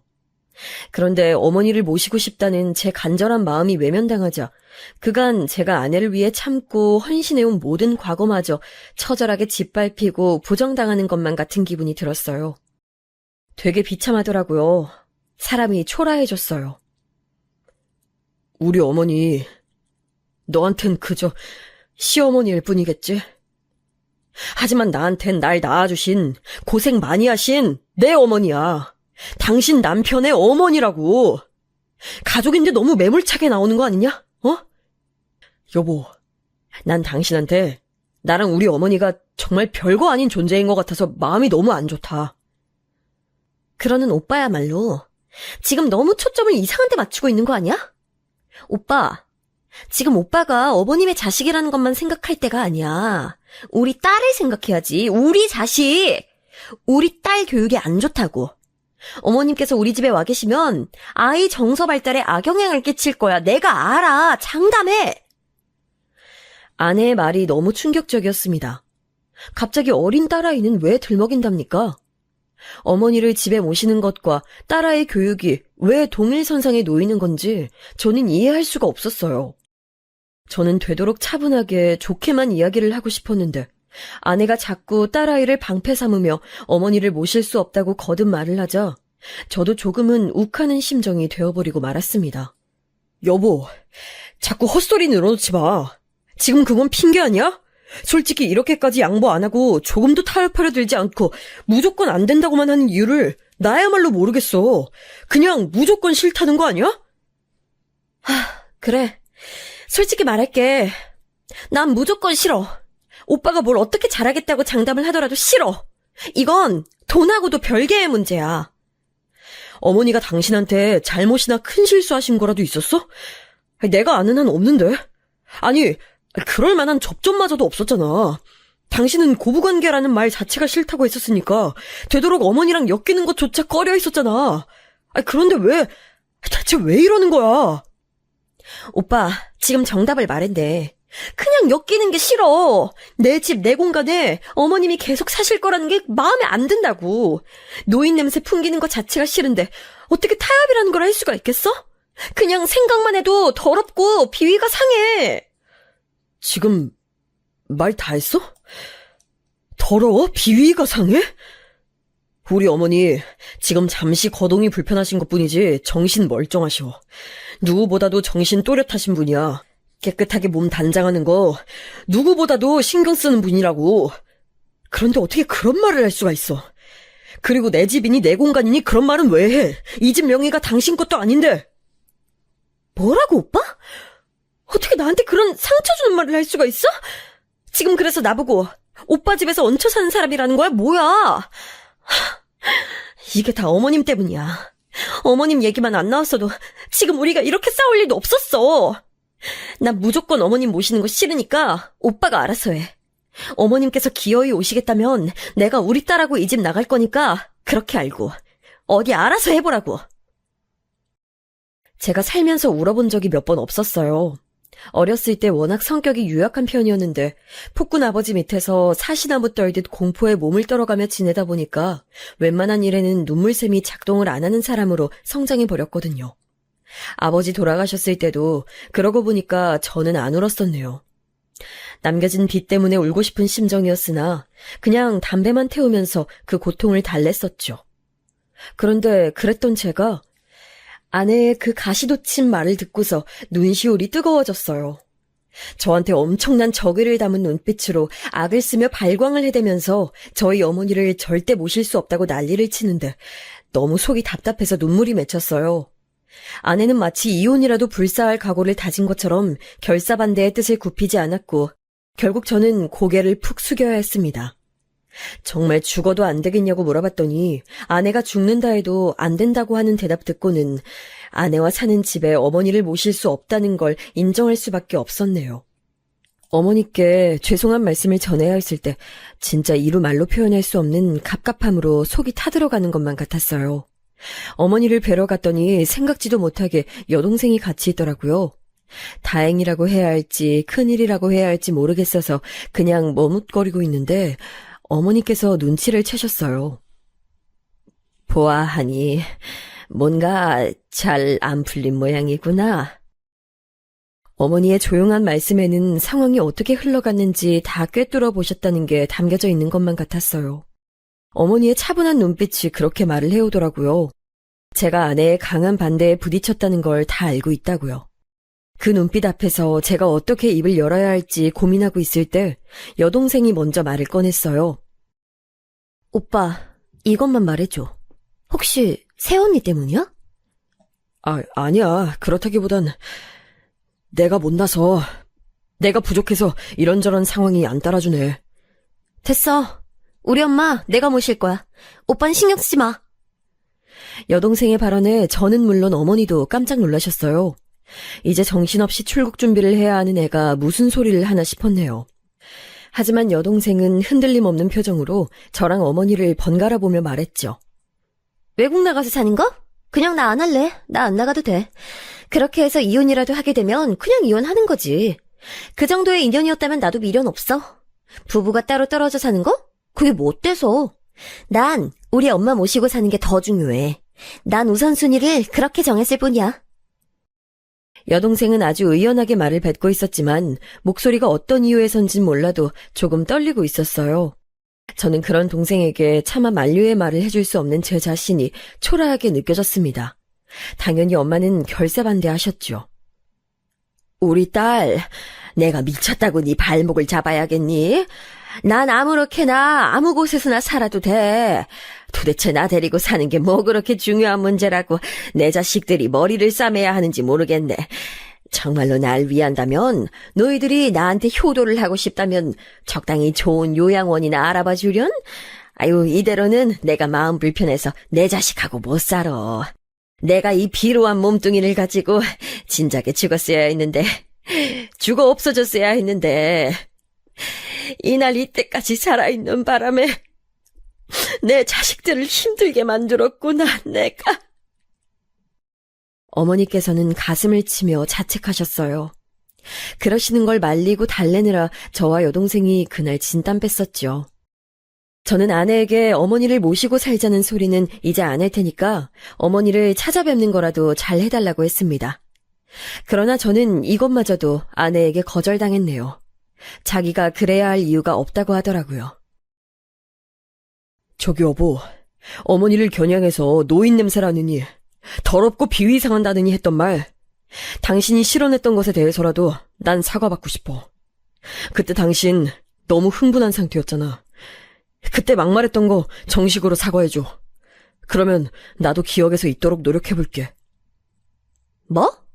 오빠, 난 실언한 적이 없어. 그건 내 순도 100% 진심이었으니까. 가식 부리기 싫어서 내 진심을 내보였던 거야. 차라리 본심 숨기고 행동하는 것보다 나처럼 솔직한 게 오빠도 낫지? 이제는 아내라는 사람을 어떻게 받아들여야 할지조차 모르겠더군요. 오죽하면 그게 아내한테 대꾸조차 하기 싫었습니다. 제 여동생은 결국 준비를 마쳐서 출국을 했고요. 어머니께서 시설에 가시지도 않았어요. 형이 모시고 갔거든요. 형수님이랑 전부 상의된 거라고 말을 해서 저를 놀라게 만들었죠. 설마 왕래 따위 수년간 한 차례도 하신 적이 없었던 형수님께서 저희 어머니를 모시겠다고 할 줄은 완전히 예상 밖이었어요. 제가 감사 인사를 전하고자 또한 반신반의하는 마음으로 형수님하고 통화를 했었죠. 형수님께서 허심탄회하게 속마음을 밝히시더군요. 솔직히 말하자면요. 내가 그동안 해준 게 있고 베푼 게 있으니까 내 뜻대로 내 가정 휘두르면서 살고 싶었어요. 며느리, 도리, 의무, 시댁 그런 거 다 내팽개치고요. 아시겠지만 전 제 친정 식구들하고도 별로 사이가 시원치 않은 사람입니다. 그냥 내 남편, 내 아이들하고만 딱 그렇게 살 작정이었어요. 그런데 이런 상황에서 인간적으로 외면이 안 되더라고요. 모르면 몰랐지. 알고 어떻게 외면할 수가 있나요? 어머님 잘 모시고 살아볼게요. 얼마가 되든 일단 한번 지내보는 거죠. 그리고 이웃집에 어머님보다 2살 나이 적으신 분이 사시는데 두 분이 친구하셔도 좋을 것 같아서 이런 계산도 있었고요. 정말 감사할 따름이었어요. 형도 처음에 형수님한테 얘기 꺼내고 나서 거절당했을 때 그걸로 끝일 줄 알았대요. 그런데 혼자 고민하시던 형수님이 이튿날 먼저 형한테 어머니 모시고 싶다고 말씀을 해오셨다고 합니다. 그리고 제가 정말 놀랐던 대목은 바로 형수님께서 하신 이 말씀이었어요.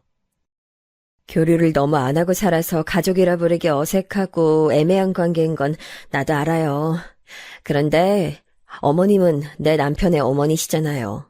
내 남편은 내 아이들의 아빠고요. 결국 한 가족이고 피는 물보다 진한 법이라는데 이 사실을 모른 척할 만큼 내가 뻔뻔한 사람은 아니더라고요. 내가 형편이 되고 충분히 모실 수 있는 환경임을 스스로 잘 아니까요. 제가 아내에게 바랐던 것이 바로 그거였죠. 결국 한 가족으로 얽혀있으니 그 끈끈함이 있길 바랐어요. 아내로부터 그런 걸 얻어내진 못했지만요. 좋게 마무리가 되었으나 문제는 제가 그 이후로 아내에 대한 애틋함이 사라졌다는 거였고요. 그래도 내 아내고 내 아이의 엄마라는 생각으로 정을 가지고 살았는데 그게 희미해졌어요.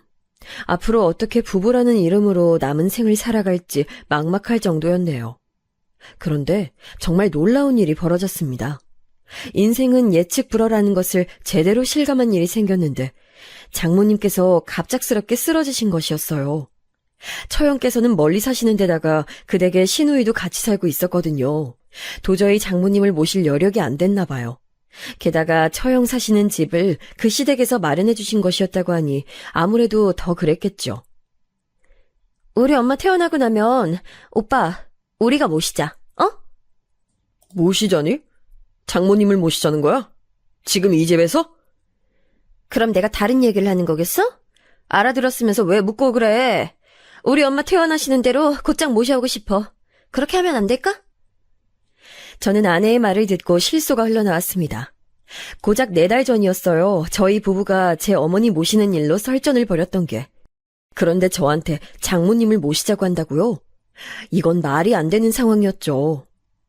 오빠, 나 진짜 미치겠어. 우리 엄마 힘없이 누워 계신 모습 보니까 그 쇠약한 몰골에 나 마음 아파서 못 견디겠더라. 차마 못 볼 정도였어. 우리 엄마 진짜 고생 많이 한 사람인데 왜 이런 일까지 겪어야 하는 건지.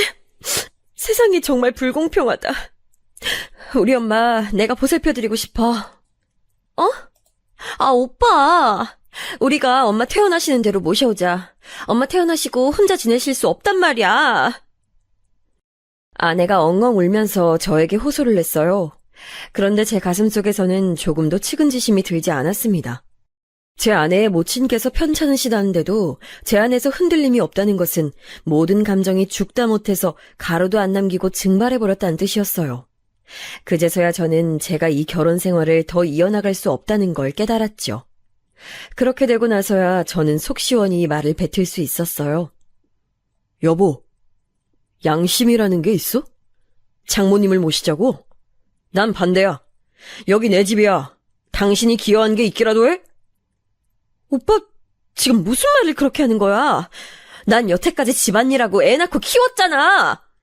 그걸 제대로 했었다면 내가 이런 말도 안 했겠지. 아무튼 난 반대야. 내가 워낙 노인네 냄새 같은 걸 못 견뎌. 절대 집에 모실 수 없어. 미쳤어? 설마 내가 했던 말들 마음에 담아둬서 나한테 보복하려고 이러는 거야? 무슨 남자가 이렇게 쪼잔해? 남자라면 자기 여자한테 묵묵하게 끝까지 희생정신을 발휘해야지. 내가 도대체 언제까지? 그리고 어디까지 희생정신을 발휘해야 하는데? 너는 나랑 결혼하고 나서 그 희생정신이라는 걸 한 번이라도 제대로 발휘해 본 적 있고? 오빠랑 애초에 결혼해준 것 자체가 희생이야. 나이 차이 많이 나는 연상의 남자랑 결혼해서 애 낳고 살아준 게 희생정신이라는 걸 설마 오빤 무시해왔던 거야? 오빠, 난 오빠 와이프고 오빠 아이를 낳아준 몸이고 오빠가 존중해줘야 할 여자야. 예의 지켜. 그럴 마음이 별로 안 드네. 아무래도 이제 나한테 네가 내 여자가 아니라서 그런가 보다. 이혼해줄게. 나랑 이혼하고 싶어서 악을 쓰는 모양인데 그래, 그 이혼 해줄게. 편하게 장모님 모시고 잘 살아. 와, 어이없어. 눈물이 쏙 들어가네. 배짱 버리는 것 좀 봐. 그렇게 나오면 내가 기죽을 줄 알고? 우리 딸 내가 데려갈 거고 엄마인 내가 키우게 될 텐데 그거 감당할 수 있겠어? 후회 안 할 자신이라도 있나 봐? 그거 다 감안하고 있어. 난 어쨌든 장모님 못 모셔. 그러니까 나랑 이혼하고 편하게 장모님 모시라는 거야. 아내는 저에게 절대 질 수 없다면서 난리를 쳤다가 제가 진짜로 이혼 서류를 준비해 오니까 기세가 사그라들었어요. 잘못했다고 빌더군요. 눈물 흘리면서 자기 잘못들 다 반성한다고 하길래 제가 그랬습니다. 나처럼 나이 많은 남자랑 더 살아주려고 애쓸 필요 없어. 내가 너보다 훨씬 이르게 노인이 될 텐데 그때 가서 너한테 노인 냄새 난다고 버림받을까봐 두려움에 떨면서 살고 싶진 않아. 너랑 살기 겁나. 제 말을 듣고 얼굴이 분노로 일그러졌던 아내는 이혼 서류를 받아들였어요. 딸을 데리고 집을 나갔으며 처가로 갔죠. 퇴원하신 장모님과 함께 살겠다고 하면서요. 그러다가 며칠 지나니까 현실이 보였는지 저한테 매달려 왔습니다. 이혼 없던 일로 하자면서 자기가 잘못했다고 또 빌더군요. 그런데 그때 마침 코로나 사태가 심각하게 터졌어요. 완전히 재난 사태였기 때문에 그 분위기에 휩쓸리다 보니 얼떨결에 이혼 성립까지 후딱 가버렸습니다. 저는 어머니를 제가 모시겠다고 했지만 평수님께서 반대하셨어요. 아무래도 여자가 돌보는 게 훨씬 낫다면서 이유를 대셨죠. 그리고 제가 찾아가서 뵙고 나니까 어머니가 그곳에서 너무 잘 지내고 적응을 완벽히 하셨다는 걸 알 수 있었어요. 그래서 차마 제가 억지로 모시겠다고 말씀을 더 드릴 수가 없었네요. 대신 돈으로 감사 표시를 열심히 해드렸죠. 몇 달 후에 이혼한 아내한테서 급한 연락이 왔어요. 코로나 확진 받았다고 하더군요. 그래서 제가 얼른 가서 딸을 데리고 왔습니다. 딸은 감염이 안 됐었고요. 저랑 있으려니 딸아이가 어색해하는 것 같아서 미안했는데 며칠 지나니까 금세 적응을 해서는 저랑 잘 놀더라고요. 엄마가 보고 싶지 않냐고 물었을 때 딸이 했던 대답에 제가 깜짝 놀랐습니다. 딸이 머뭇거리다가 엄마는 무서워라고 하더라고요. 엄마 앞에서는 늘 눈치가 보이고 대답 잘못하면 크게 혼나는지라 긴장하는 게 당연했는데 저랑 있으면 안 그래도 되니까 편하다고 하더라고요. 딸이 그런 생각을 하고 있는 줄 몰랐어요. 뒤늦게 알아차린 제가 너무 못난 아빠 같아서 많이 자책했습니다. 이혼한 아내는 방역수칙을 어기고 친구들과 몰래 여럿이서 술자리를 가졌다가 감염된 경우였는데요. 본인은 고통스런 며칠을 보낸 후에 회복됐지만 애먼 사람이 피해를 입었어요. 바로 전 장모님이셨죠. 이혼한 아내로부터 감염이 되셨던 거예요. 이걸 조금 늦게 알았대요. 잠복기라는 것을 간과하고 안일하게 지내셨었나 봅니다. 코로나 증세가 확 올라와서 병원에 입원을 하셨는데 괜찮아지셨다가 끝내 돌아가셨어요. 뇌랑 호흡기 쪽이 원체 안 좋으신 상태였기 때문에 영향을 많이 받으신 모양이었습니다. 정말 충격적인 비보였고 만감이 교차했어요. 그때는 시국이었던지라 장례식도 제대로 절차 진행이 어려웠고요. 이혼한 아내는 자기의 잘못을 부르짖으며 오열했고 정신적인 충격이 너무 심했는지 딸을 다시 데려가겠다는 말조차 안 꺼내더라고요. 그래서 제가 계속 딸을 키우게 됐어요. 저는 원래 제 딸이 소극적이고 내성적인 줄로만 알았는데 저랑 지낸 지 몇 달 만에 무척 활발해졌으며 말수가 엄청 많아졌어요. 어찌나 외향적인지 제가 새로 만나는 사람이 있다는 걸 알고선 본인이 나서서 응원해주겠다고 난리예요. 저희 어머니는 정말 신기하리 많지 건강해지셨어요. 산책도 가뿐하게 하시고 드시는 것도 가리지 않고 전부 다 잘 드십니다. 형과 형수님 그리고 조카들이 따뜻하게 어머니를 잘 품어준 덕분이겠죠. 저는 형보다 형수님하고 이젠 더 친한 것 같은 느낌이에요. 한번 통화하면 기본 30분은 대화를 하니까요. 형수님께서도 전보다 엄청 밝아지셨고 수다스러워지셔서 내심 신기하다는 생각을 하고 있어요. 여동생은 아직까지 귀국을 못했는데 그곳에서 둘째 임신을 하고 출산까지 하였어요. 처남의 일이 너무나도 잘 풀려서 귀국하기 힘든 실정이라고 하니 대단하죠. 저희 집이랑 형 집에 여동생이 꼬박꼬박 선물을 보내는데 다음번에는 비행기 티켓을 선물로 보내겠다면서 벼르고 있어요. 어머니부터 시작해서 저희 딸까지 온 가족 비행기 표를 자기가 다 끊어줄 테니까 날짜만 맞추라면서 벌써 난리예요. 왠지 대가족 군단이 비행길에 오르게 될지도 모른다는 예감이 들고 있어요. 이혼한 아내는 가끔 딸을 자기가 따로 만나는데요. 딸을 통해서 재결합의 뜻을 몇 번 밝혀왔어요. 그런데 저는 전혀 그럴 마음도 없고 설레는 상대가 새로 생긴지라 후회한다, 미안하다 말을 반복하는 이혼한 아내에게 해줄 수 있는 게 없어서 난감합니다. 딸은 중간에서 처신을 너무 잘해주고 있어서 기특해요. 앞으로도 쭉 저랑 살고 싶다고 본인이 강력히 주장을 하는 바람에 이혼한 아내도 어쩌지 못하고 있는 거고요. 우여곡절 많은 인생 또 하루하루가 펼쳐지네요. 개인적으로 제 인생의 의미에는 가족이 가장 크게 들어있다고 봅니다. 여러분은 어떠신가요? 여러분의 가족 구성원이 어떻든 그 가정에 평안이 깃들기를 바랄게요.